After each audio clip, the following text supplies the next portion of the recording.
ಓಂ ಶಾಂತಿ. ಇಂದಿನ ದಿನಾಂಕ 9/5/2024.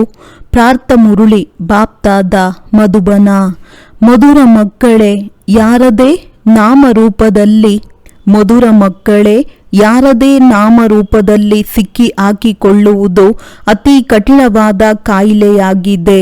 ಅಂತರ್ಮುಖಿಗಳಾಗಿ ಈ ಕಾಯಿಲೆಯನ್ನು ಪರಿಶೀಲನೆ ಮಾಡಿ ಮತ್ತು ಇದರಿಂದ ಮುಕ್ತರಾಗಿ. ಪ್ರಶ್ನೆ: ನಾಮರೂಪದ ಕಾಯಿಲೆಯನ್ನು ಸಮಾಪ್ತಿ ಮಾಡುವ ಯುಕ್ತಿ ಏನಾಗಿದೆ? ಇದರಿಂದ ಯಾವ ನಷ್ಟವಾಗುತ್ತದೆ? ಉತ್ತರ: ನಾಮರೂಪದ ಕಾಯಿಲೆಯನ್ನು ಸಮಾಪ್ತಿ ಮಾಡಲು ಒಬ್ಬ ತಂದೆಯೊಂದಿಗೆ ಸತ್ಯವಾದ ಪ್ರೀತಿಯನ್ನಿಡಿ. ನೆನಪಿನ ಸಮಯದಲ್ಲಿ ಬುದ್ಧಿಯು ಅಲೆದಾಡುತ್ತದೆ, ದೇಹಧಾರಿಗಳಲ್ಲಿ ಹೋಗುತ್ತದೆ ಎಂದರೆ ಸತ್ಯವಾದುದನ್ನು ತಂದೆಗೆ ತಿಳಿಸಬೇಕು. ಸತ್ಯವನ್ನು ಹೇಳುವುದರಿಂದ ತಂದೆಯು ಕ್ಷಮಿಸಿ ಬಿಡುತ್ತಾರೆ. ಸರ್ಜನ್ನ ಬಳಿ ಕಾಯಿಲೆಯನ್ನು ಮುಚ್ಚಿಡಬಾರದು. ತಂದೆಗೆ ಹೇಳುವುದರಿಂದ ಜಾಗೃತರಾಗಿ ಬಿಡುತ್ತೀರಿ. ಬುದ್ಧಿಯು ಯಾರದೇ ನಾಮರೂಪದಲ್ಲಿ ಸಿಕ್ಕಿ ಹಾಕಿಕೊಂಡಿದ್ದರೆ ತಂದೆಯೊಂದಿಗೆ ಬುದ್ಧಿಯನ್ನು ಜೋಡಿಸಲು ಸಾಧ್ಯವಿಲ್ಲ. ಅವರು ಸರ್ವೀಸಿಗೆ ಬದಲಾಗಿ ಡಿಸ್ಸರ್ವೀಸ್ ಮಾಡುತ್ತಾರೆ, ತಂದೆಯ ನಿಂದನೆಯನ್ನು ಮಾಡಿಸುತ್ತಾರೆ. ಇಂತಹ ನಿಂದಕರು ಬಹಳ ಕಠಿಣ ಶಿಕ್ಷೆಗಳಿಗೆ ಭಾಗಿಗಳಾಗುತ್ತಾರೆ. ಓಂ ಶಾಂತಿ.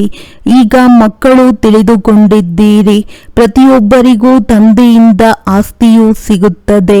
ಸಹೋದರನಿಂದ ಸಹೋದರನಿಗೆ ಆಸ್ತಿ ಎಂದು ಸಿಗುವುದಿಲ್ಲ. ಮತ್ತು ಸಹೋದರ ಸಹೋದರಿಯರು ಯಾರಿದ್ದಾರೆ ಅವರಿಗೆ ಪ್ರತಿಯೊಬ್ಬರ ಸ್ಥಿತಿಯೂ ಗೊತ್ತಾಗುವುದಿಲ್ಲ. ಎಲ್ಲ ಸಮಾಚಾರವು ಬಾಪ್ತಾದಾರವರ ಬಳಿ ಬರುತ್ತದೆ. ಇದು ಪ್ರತ್ಯಕ್ಷವಾಗಿದೆ. ಪ್ರತಿಯೊಬ್ಬರು ತಮ್ಮನ್ನು ತಾವು ನೋಡಿಕೊಳ್ಳಿ. ನಾನು ಎಲ್ಲಿಯವರೆಗೆ ನೆನಪು ಮಾಡುತ್ತೇನೆ? ಯಾರದ್ದಾದರೂ ನಾಮರೂಪದಲ್ಲಿ ಸಿಲುಕಿಕೊಂಡಿದ್ದೇನೆಯೇ? ನಮ್ಮ ಆತ್ಮನ ವೃತ್ತಿಯು ಎಲ್ಲೆಲ್ಲಿಗೆ ಹೋಗುತ್ತದೆ? ಆತ್ಮವು ಸ್ವಯಂ ತಿಳಿದುಕೊಳ್ಳುತ್ತದೆ. ತಮ್ಮನ್ನು ಆತ್ಮನೆಂದೇ ತಿಳಿದುಕೊಳ್ಳಬೇಕು. ನಮ್ಮ ವೃತ್ತಿ ಒಬ್ಬ ಶಿವತಂದೆಯ ಕಡೆಯೇ ಹೋಗುತ್ತದೆಯೇ ಅಥವಾ ಯಾವುದಾದರೂ ನಾಮರೂಪದ ಕಡೆ ಹೋಗುತ್ತದೆಯೇ? ಎಷ್ಟು ಸಾಧ್ಯವೋ ಅಷ್ಟು ತಂದೆಯನ್ನು ನೆನಪು ಮಾಡಬೇಕು ಹಾಗೂ ಎಲ್ಲವನ್ನು ಮರೆಯುತ್ತಾ ಹೋಗಬೇಕು. ನಮ್ಮ ಮನಸ್ಸನ್ನು ನಾವೇ ಕೇಳಿಕೊಳ್ಳಬೇಕು. ನಮ್ಮ ಮನಸ್ಸು ಬೇರೆ ಎಲ್ಲಿಯೂ ಅಲೆದಾಡುವುದಿಲ್ಲವೇ? ಒಮ್ಮೊಮ್ಮೆ ವ್ಯಾಪಾರ ವ್ಯವಹಾರದಲ್ಲಿ ಮಿತ್ರ ಸಂಬಂಧಿ ಮುಂತಾದವರ ಕಡೆ ಹೋಗುವುದಿಲ್ಲವೇ? ಅಂತರ್ಮುಖಿಯಾಗಿ ಪರಿಶೀಲಿಸಿಕೊಳ್ಳಬೇಕು. ಇಲ್ಲಿಗೆ ಬಂದು ಕುಳಿತುಕೊಂಡಾಗ ತಮ್ಮ ಮೇಲೆ ತಾವೇ ಗಮನವಿಡಬೇಕು. ಇಲ್ಲಿ ಯಾರಾದರೂ ಸನ್ಮುಖದಲ್ಲಿ ಯೋಗದಲ್ಲಿ ಕುಳಿತಿರುತ್ತಾರೆ.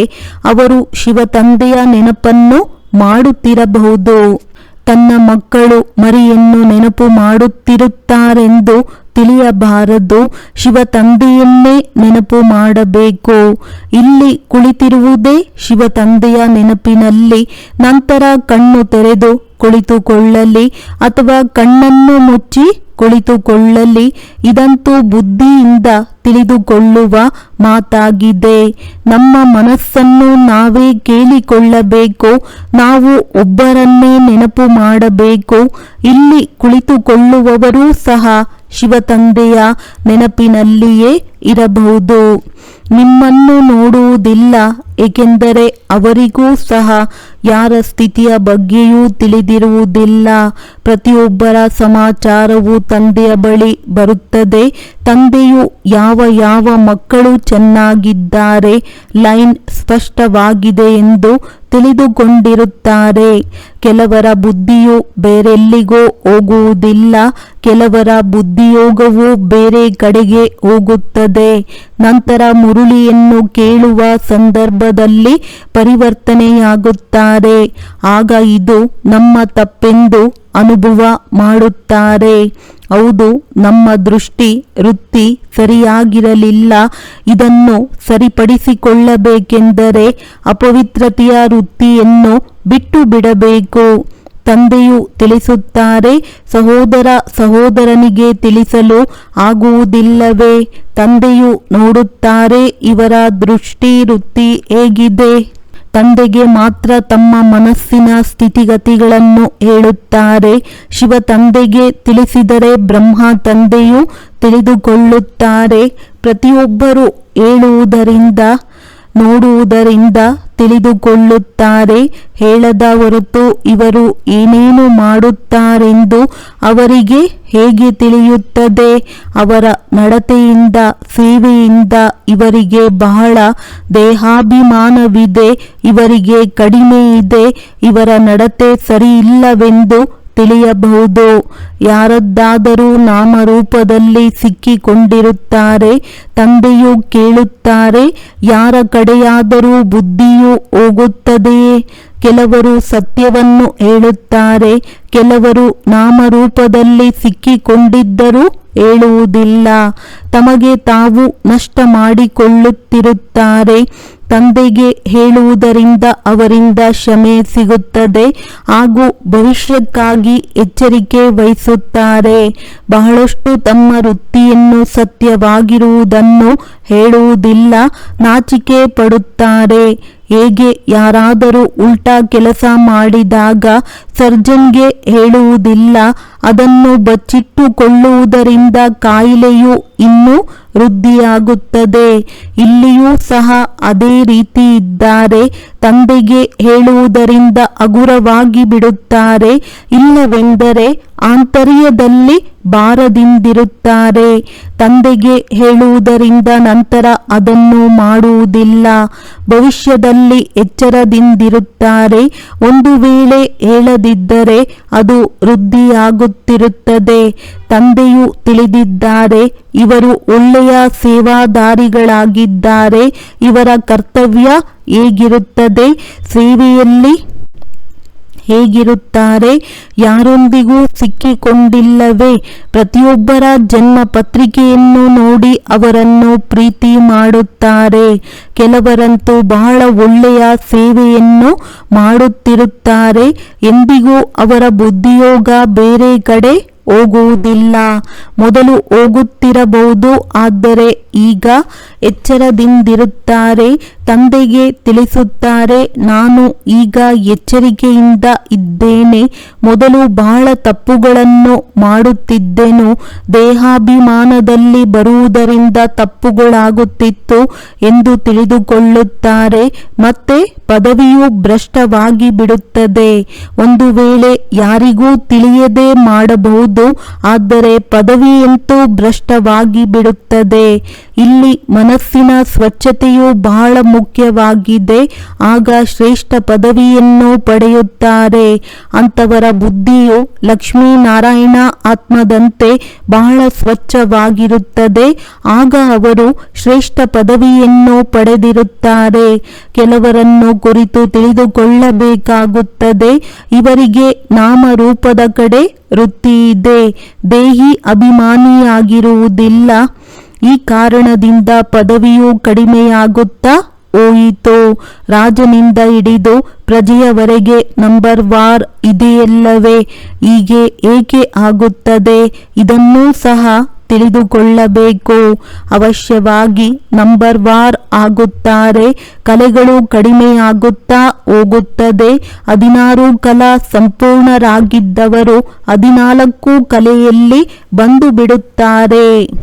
ಹೀಗೆ ಸ್ವಲ್ಪ ಸ್ವಲ್ಪ ಕಡಿಮೆಯಾಗುತ್ತಾ ಅವಶ್ಯವಾಗಿ ಕಲೆಗಳು ಇಳಿಯುತ್ತವೆ.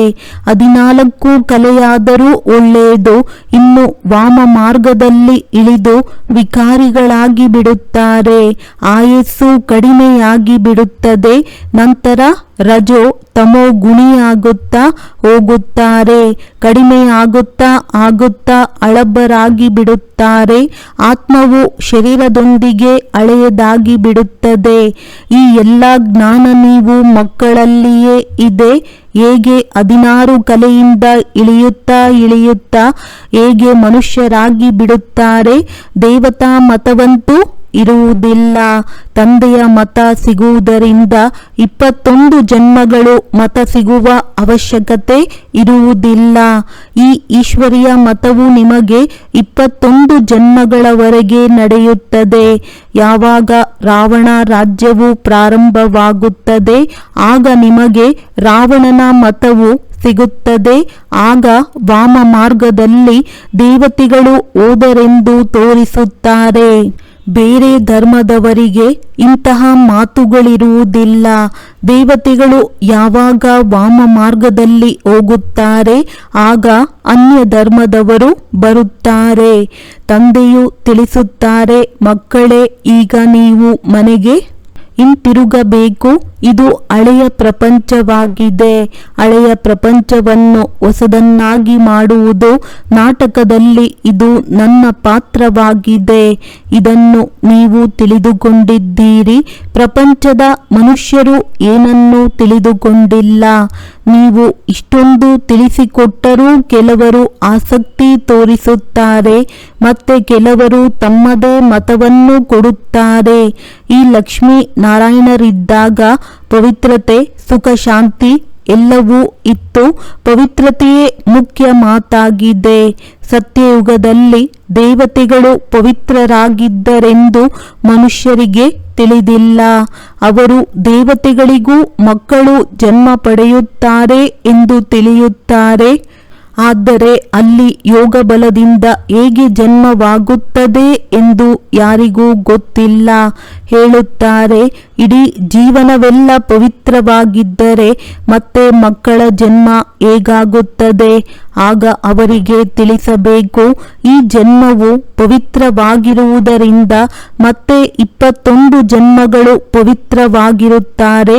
ಅರ್ಥಾತ್ ಶ್ರೀಮತದಂತೆ ನಾವು ನಿರ್ವಿಕಾರಿ ಪ್ರಪಂಚವನ್ನು ಸ್ಥಾಪನೆ ಮಾಡುತ್ತಿದ್ದೇವೆ. ಇದು ತಂದೆಯ ಶ್ರೀಮತವಾಗಿದೆ. ಗಾಯನವೂ ಇದೆ. ಮನುಷ್ಯರಿಂದ ದೇವತೆಗಳನ್ನಾಗಿ ಮಾಡಲಾಯಿತು. ಈಗ ಎಲ್ಲರೂ ಮನುಷ್ಯರಾಗಿದ್ದಾರೆ ಮತ್ತೆ ಅವರೇ ದೇವತೆಯಾಗುತ್ತಾರೆ. ಈಗ ನಾವು ಶ್ರೀಮತದಂತೆ ದೈವಿ ಸರ್ಕಾರವನ್ನು ಸ್ಥಾಪನೆ ಮಾಡುತ್ತಿದ್ದೇವೆ. ಇದರಲ್ಲಿ ಪವಿತ್ರತೆಯು ಬಹಳ ಮುಖ್ಯವಾಗಿದೆ. ಆತ್ಮವೇ ಪವಿತ್ರವಾಗಬೇಕು. ಆತ್ಮವೇ ಕಲ್ಲು ಬುದ್ಧಿಯಾಗಿದೆ. ಹೀಗೆ ಒಮ್ಮೆಯೇ ಸ್ಪಷ್ಟ ಮಾಡಿ ತಿಳಿಸಬೇಕು. ತಂದೆಯೇ ಸತ್ಯಯುಗಿ ದೈವಿ ಸರ್ಕಾರವನ್ನು ಸ್ಥಾಪನೆ ಮಾಡಿದರು.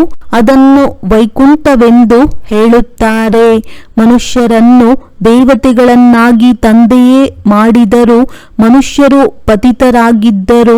ಅವರನ್ನು ಪತಿತರಿಂದ ಪಾವನರನ್ನಾಗಿ ಹೇಗೆ ಮಾಡಿದರು? ತಂದೆಯು ಮಕ್ಕಳಿಗೆ ತಿಳಿಸಿದರು, ನನ್ನೊಬ್ಬನನ್ನೇ ನೆನಪು ಮಾಡಿ, ಆಗ ನೀವು ಪಾವನರಾಗುತ್ತೀರಿ. ನೀವು ಈ ಮಾತುಗಳನ್ನು ಯಾರಿಗಾದರೂ ತಿಳಿಸಿದರೆ ಆಂತರ್ಯಕ್ಕೆ ನಾಟುತ್ತದೆ. ಈಗ ನಾವು ಪತಿತರಿಂದ ಪಾವನರು ಹೇಗಾಗಬೇಕೋ ಅವಶ್ಯವಾಗಿ ತಂದೆಯನ್ನು ನೆನಪು ಮಾಡಬೇಕಾಗುತ್ತದೆ. ಅನ್ಯ ಸಂಘವನ್ನು ಬಿಟ್ಟು ಒಬ್ಬನ ಸಂಘದಲ್ಲಿ ಬುದ್ಧಿಯನ್ನು ಜೋಡಿಸಬೇಕು. ಆಗ ಮನುಷ್ಯರಿಂದ ದೇವತೆಯಾಗಬಹುದು ಎಂದು ತಿಳಿಸಬಹುದು. ನೀವು ಏನನ್ನು ತಿಳಿಸಿಕೊಟ್ಟಿದ್ದೀರಿ ಅದು ನಾಟಕದ ಅನುಸಾರವಾಗಿ ಸಂಪೂರ್ಣ ಸರಿಯಾಗಿತ್ತು. ಇದನ್ನು ತಿಳಿದುಕೊಳ್ಳುತ್ತಾರೆ. ಮತ್ತೆ ದಿನ ಪ್ರತಿದಿನ ತಿಳಿಸಲು ಹೊಸ ಅಂಶಗಳು ಸಿಗುತ್ತಿರುತ್ತವೆ. ನಾವು ಪತಿತರಿಂದ ಪಾವನರು ಹೇಗಾಗುವುದು ಎಂಬುದೇ ಮುಖ್ಯ ಮಾತಾಗಿದೆ. ತಂದೆಯು ತಿಳಿಸುತ್ತಾರೆ, ದೇಹದ ಎಲ್ಲ ಧರ್ಮಗಳನ್ನು ಬಿಟ್ಟು ನನ್ನೊಬ್ಬನನ್ನೇ ನೆನಪು ಮಾಡಿ. ಈ ಪುರುಷೋತ್ತಮ ಸಂಗಮ ಯುಗವನ್ನು ನೀವು ಮಕ್ಕಳು ಮಾತ್ರ ತಿಳಿದಿದ್ದೀರಿ. ಈಗ ನಾವು ಪ್ರಜಾಪಿತ ಬ್ರಹ್ಮನ ಸಂತಾನರು, ಬ್ರಾಹ್ಮಣರಾಗಿದ್ದೇವೆ. ತಂದೆಯು ನಮಗೆ ಓದಿಸುತ್ತಾರೆ, ಬ್ರಾಹ್ಮಣರಾಗದ ವಿನಃ ನಾವು ಹೇಗೆ ದೇವತೆಯಾಗುತ್ತೇವೆ? ಈ ಬ್ರಹ್ಮರವರು ಸಹ ಸಂಪೂರ್ಣ 84 ಜನ್ಮಗಳನ್ನು ತೆಗೆದುಕೊಳ್ಳುತ್ತಾರೆ. ನಂತರ ಅವರೇ ಮೊದಲನೇ ನಂಬರಿನಲ್ಲಿ ಜನ್ಮ ಪಡೆಯಬೇಕಾಗುತ್ತದೆ. ತಂದೆಯು ಬಂದು ಪ್ರವೇಶ ಮಾಡುತ್ತಾರೆ. ತಮ್ಮನ್ನು ಆತ್ಮನೆಂದು ತಿಳಿದು ನನ್ನನ್ನು ನೆನಪು ಮಾಡಿ. ಇದೊಂದೇ ಮೂಲ ಮಾತಾಗಿದೆ. ದೇಹಾಭಿಮಾನದಲ್ಲಿ ಬರುವ ಕಾರಣ ಒಂದಲ್ಲ ಒಂದು ಕಡೆ ಸಿಕ್ಕಿಕೊಳ್ಳುತ್ತಾರೆ. ಎಲ್ಲರೂ ದೇಹಿ ಅಭಿಮಾನಿಯಾಗಲು ಸಾಧ್ಯವಿಲ್ಲ. ನಾವು ಎಲ್ಲಿಯಾದರೂ ದೇಹಾಭಿಮಾನದಲ್ಲಿ ಬರುವುದಿಲ್ಲವೇ ಎಂದು ನಮ್ಮನ್ನು ಸಂಪೂರ್ಣವಾಗಿ ಪರಿಶೀಲಿಸಿಕೊಳ್ಳಬೇಕು. ನಮ್ಮಿಂದ ಯಾವುದೇ ವಿಕರ್ಮವಾಗುವುದಿಲ್ಲವೇ?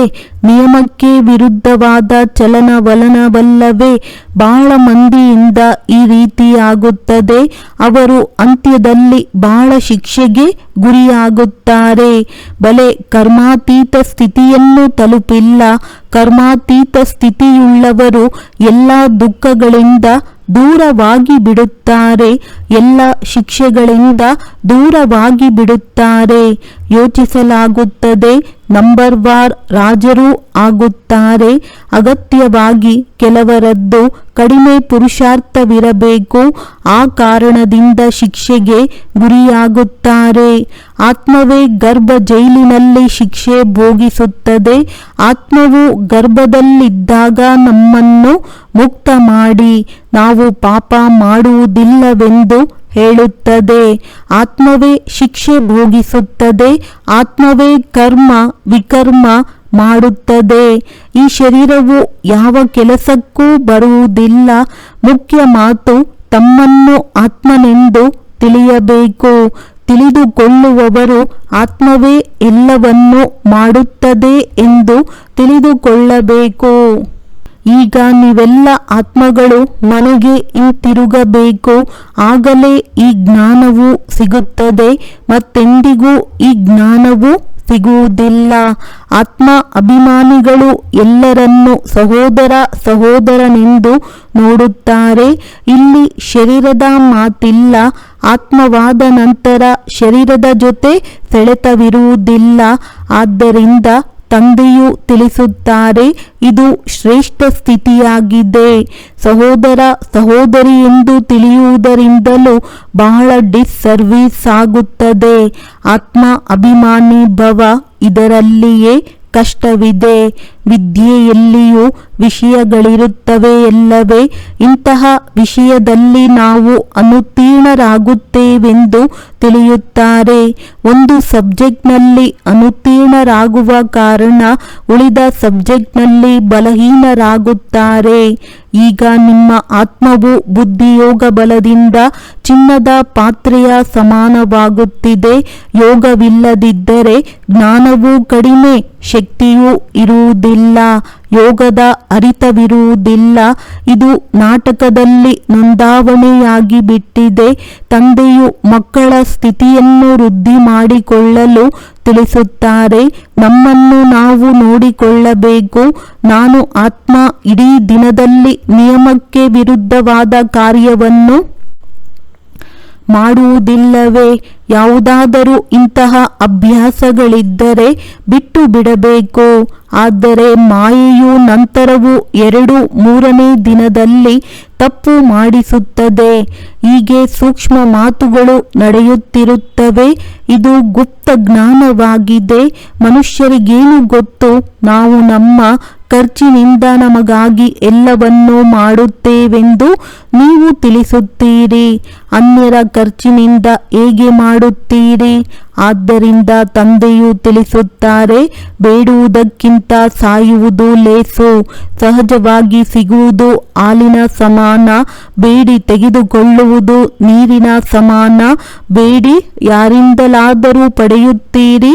ಆದರೆ ಅವರು ಬಲವಂತದಿಂದ ದುಃಖಿಗಳಾಗಿ ಕೊಡುತ್ತಾರೆಂದರೆ ಅದು ನೀರಿನ ಸಮಾನ. ಇನ್ನು ಅವರಿಂದ ಬಲವಂತವಾಗಿಯೇ ಪಡೆಯುತ್ತೀರೆಂದರೆ ರಕ್ತದ ಸಮಾನ.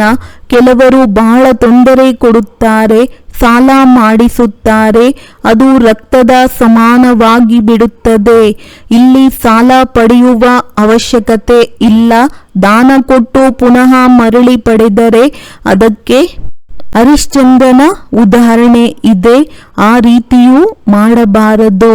ಆದ್ದರಿಂದ ನೀವು ಮೊದಲೇ ಪಾಲನ್ನು ತೆಗೆದುಬಿಡಿ, ಅದು ಸಮಯದಲ್ಲಿ ಉಪಯೋಗಕ್ಕೆ ಬರಲಿ. ಮಕ್ಕಳಂತೂ ಅಂತ್ಯದಲ್ಲಿ ತಂದೆಯ ನೆನಪು, ಸ್ವದರ್ಶನದ ನೆನಪು ಮಾಡುತ್ತಾ ದೇಹದಿಂದ ಆತ್ಮ ಹೋಗುವಂತಹ ಪುರುಷಾರ್ಥ ಮಾಡಬೇಕು. ಆಗ ನೀವು ಚಕ್ರವರ್ತಿ ರಾಜರಾಗುತ್ತೀರಿ. ಆಗಲ್ಲ, ಕೊನೆಯಲ್ಲಿ ನೆನಪು ಮಾಡುತ್ತೇವೆ, ಆ ಸಮಯದಲ್ಲಿ ಅಂತಹ ಸ್ಥಿತಿಯಾಗುತ್ತದೆ. ಇಲ್ಲಿ ಈಗಿನಿಂದಲೇ ಪುರುಷಾರ್ಥ ಮಾಡುತ್ತಾ ಮಾಡುತ್ತಾ ಆ ಅವಸ್ಥೆಯನ್ನು ಅಂತ್ಯದವರೆಗೂ ಸರಿ ಮಾಡಿಕೊಳ್ಳಬೇಕಾಗುತ್ತದೆ. ಕೊನೆಯಲ್ಲಿ ನೆನಪು ಮಾಡುತ್ತಾ ಮಾಡುತ್ತಾ ಆ ಸ್ಥಿತಿಯನ್ನು ಅಂತ್ಯದವರೆಗೂ ಇಟ್ಟುಕೊಳ್ಳಬೇಕು. ಕೊನೆಯಲ್ಲಿ ವೃತ್ತಿಯು ಬೇರೆ ಕಡೆ ಹೋಗುವಂತೆ ಆಗಬಾರದು. ನೆನಪಿನಿಂದ ಮಾತ್ರ ಪಾಪ ನಾಶವಾಗುತ್ತದೆ. ನೀವು ಮಕ್ಕಳಿಗೆ ತಿಳಿದಿದೆ, ಪವಿತ್ರತೆಯ ಮಾತಿನಲ್ಲಿಯೇ ಶ್ರಮವಿದೆ, ವಿದ್ಯೆಯಲ್ಲಿ ಅಷ್ಟೊಂದು ಶ್ರಮವಿಲ್ಲ. ಈ ಮಾತಿನಲ್ಲಿ ಮಕ್ಕಳಿಗೆ ಬಹಳ ಗಮನವಿರಬೇಕು. ಆದ್ದರಿಂದ ತಂದೆಯು ತಿಳಿಸುತ್ತಾರೆ, ಪ್ರತಿನಿತ್ಯ ನಿಮ್ಮನ್ನು ನೀವು ಕೇಳಿಕೊಳ್ಳಿ, ನಾವು ಯಾವುದೇ ನಿಯಮಕ್ಕೆ ವಿರುದ್ಧವಾದ ಕಾರ್ಯವನ್ನು ಮಾಡಲಿಲ್ಲವೇ? ಯಾರದೇ ನಾಮರೂಪದಲ್ಲಿ ಸಿಕ್ಕಿಕೊಳ್ಳಲಿಲ್ಲವೇ? ಯಾರನ್ನೇ ನೋಡಿದಾಗ ಆಕರ್ಷಣೆಯಾಗುವುದಿಲ್ಲವೇ? ಯಾವುದೇ ನಿಯಮಕ್ಕೆ ವಿರುದ್ಧವಾದ ಕಾರ್ಯವನ್ನು ಮಾಡುವುದಿಲ್ಲವೇ? ಈ ಹಳೆಯ ಶರೀರದೊಂದಿಗೆ ಪ್ರೀತಿಯನ್ನು ಸ್ವಲ್ಪವೂ ಇಟ್ಟುಕೊಳ್ಳಬಾರದು. ಇದು ಸಹ ದೇಹಾಭಿಮಾನವಾಗಿ ಬಿಡುತ್ತದೆ. ಅನಾಸಕ್ತರಾಗಿರಬೇಕು. ಸತ್ಯ ಪ್ರೀತಿ ಒಬ್ಬನೊಂದಿಗೆ ಇರಬೇಕು. ಬಾಕಿ ಉಳಿದವರ ಜೊತೆ ಅನಾಸಕ್ತ ಪ್ರೀತಿ ಇರಲಿ. ಬಲೆ ಮಕ್ಕಳಿರಬಹುದು, ಆದರೆ ಯಾರೊಂದಿಗೂ ಆಸಕ್ತಿ ಇರಬಾರದು. ನೀವು ತಿಳಿದುಕೊಂಡಿದ್ದೀರಿ, ಏನೆಲ್ಲ ನೋಡುತ್ತೇವೆ ಇದೆಲ್ಲವೂ ನಾಶವಾಗಿ ಬಿಡುತ್ತದೆ. ಆಗ ಅದರೊಂದಿಗೆ ಪ್ರೀತಿಯು ಹೊರಟು ಹೋಗುತ್ತದೆ. ಒಬ್ಬನೊಂದಿಗೆ ಪ್ರೀತಿ ಇರಲಿ, ಬಾಕಿ ನಾಮ ಮಾತ್ರ ಅನಾಸಕ್ತರಾಗಿರಿ. ಒಳ್ಳೆಯದು. ಮಧುರಾತಿ ಮಧುರ ಅಗಲಿ ಹೋಗಿ ಮರಳಿ ಸಿಕ್ಕಿರುವ ಮಕ್ಕಳ ಪ್ರತಿ ಮಾತ್ಪಿತಾ ಬಾಪ್ದಾದಾರವರ ನೆನಪು, ಪ್ರೀತಿ ಹಾಗೂ ಸುಪ್ರಭಾತ. ಆತ್ಮಿಕ ಮಕ್ಕಳಿಗೆ ಆತ್ಮಿಕ ತಂದೆಯ ನಮಸ್ತೆ. ಧಾರಣೆಗಾಗಿ ಮುಖ್ಯ ಸಾರ: ತಮ್ಮ ವೃತ್ತಿಯನ್ನು ಬಹಳ ಶುದ್ಧ ಪವಿತ್ರವನ್ನಾಗಿ ಮಾಡಿಕೊಳ್ಳಬೇಕಾಗಿದೆ. ಕಾಯಿದೆಗೆ ವಿರುದ್ಧವಾದ ಯಾವುದೇ ಉಲ್ಟ ಕರ್ಮಗಳನ್ನು ಮಾಡಬಾರದು. ಬಹಳ ಎಚ್ಚರಿಕೆಯಿಂದಿರಬೇಕಾಗಿದೆ. ಬುದ್ಧಿಯು ಎಲ್ಲಿಯೂ ಸಿಕ್ಕಿ ಹಾಕಿಕೊಳ್ಳಬಾರದು. ಸತ್ಯ ಪ್ರೀತಿಯನ್ನು ಒಬ್ಬ ತಂದೆಯಲ್ಲಿಯೇ ಇರಬೇಕಾಗಿದೆ. ಬಾಕಿ ಎಲ್ಲರಿಂದ ಅನಾಸಕ್ತ ನಾಮ ಮಾತ್ರವೇ ಪ್ರೀತಿ ಇರಲಿ. ಆತ್ಮಾಭಿಮಾನಿ ಸ್ಥಿತಿಯನ್ನು ಈ ರೀತಿ ಮಾಡಿಕೊಳ್ಳಬೇಕಾಗಿದೆ. ಶರೀರದಲ್ಲಿಯೂ ಸೆಳೆತವಿರಬಾರದು. ವರದಾನ: ಸ್ವರಾಜ್ಯದ ಸಂಸ್ಕಾರಗಳ ಮೂಲಕ ಭವಿಷ್ಯ ರಾಜ್ಯ ಅಧಿಕಾರ ಪ್ರಾಪ್ತಿ ಮಾಡಿಕೊಳ್ಳುವಂತಹ ಅದೃಷ್ಟಶಾಲಿ ಆತ್ಮಭವ. ಬಹಳ ಕಾಲದ ರಾಜ್ಯ ಅಧಿಕಾರಿಯಾಗುವ ಸಂಸ್ಕಾರ ಬಹಳ ಕಾಲ ಭವಿಷ್ಯ ರಾಜ್ಯ ಅಧಿಕಾರಿಯನ್ನಾಗಿ ಮಾಡುವುದು. ಒಂದು ವೇಳೆ ಪದೇ ಪದೇ ವಶೀಭೂತರಾಗುವಿರಿ, ಅಧಿಕಾರಿಯಾಗುವ ಸಂಸ್ಕಾರ ಇಲ್ಲ ಎಂದಾಗ ರಾಜ್ಯ ಅಧಿಕಾರಿಗಳ ರಾಜ್ಯದಲ್ಲಿರುವಿರಿ. ರಾಜ್ಯ ಭಾಗ್ಯ ಪ್ರಾಪ್ತಿಯಾಗುವುದಿಲ್ಲ. ಆದ್ದರಿಂದ ಜ್ಞಾನದ ದರ್ಪಣದಲ್ಲಿ ನಿಮ್ಮ ಅದೃಷ್ಟದ ಮುಖವನ್ನು ನೋಡಿಕೊಳ್ಳಿ. ಬಹಳ ಸಮಯದ ಅಭ್ಯಾಸದ ಮೂಲಕ ತಮ್ಮ ವಿಶೇಷ ಸಹಯೋಗಿ, ಕರ್ಮಚಾರಿ ಅಥವಾ ರಾಜ್ಯ ಕಾರೋಬಾರಿ ಜೊತೆಗಾರರನ್ನು ತಮ್ಮ ಅಧಿಕಾರದಿಂದ ನಡೆಸಿ ರಾಜ ಆಗಿ ಆಗ ಹೇಳಲಾಗುವುದು ಅದೃಷ್ಟಶಾಲಿ ಆತ್ಮ. ಸ್ಲೋಗನ್: ಸಕಾಶ ಕೊಡುವಂತಹ ಸೇವೆ ಮಾಡಬೇಕಾದರೆ ಬೇಅದ್ದಿನ ವೈರಾಗ್ಯ ವೃತ್ತಿಯನ್ನು ಇಮರ್ಜ್ ಮಾಡಿ. ಒಳ್ಳೆಯದು. ಓಂ ಶಾಂತಿ.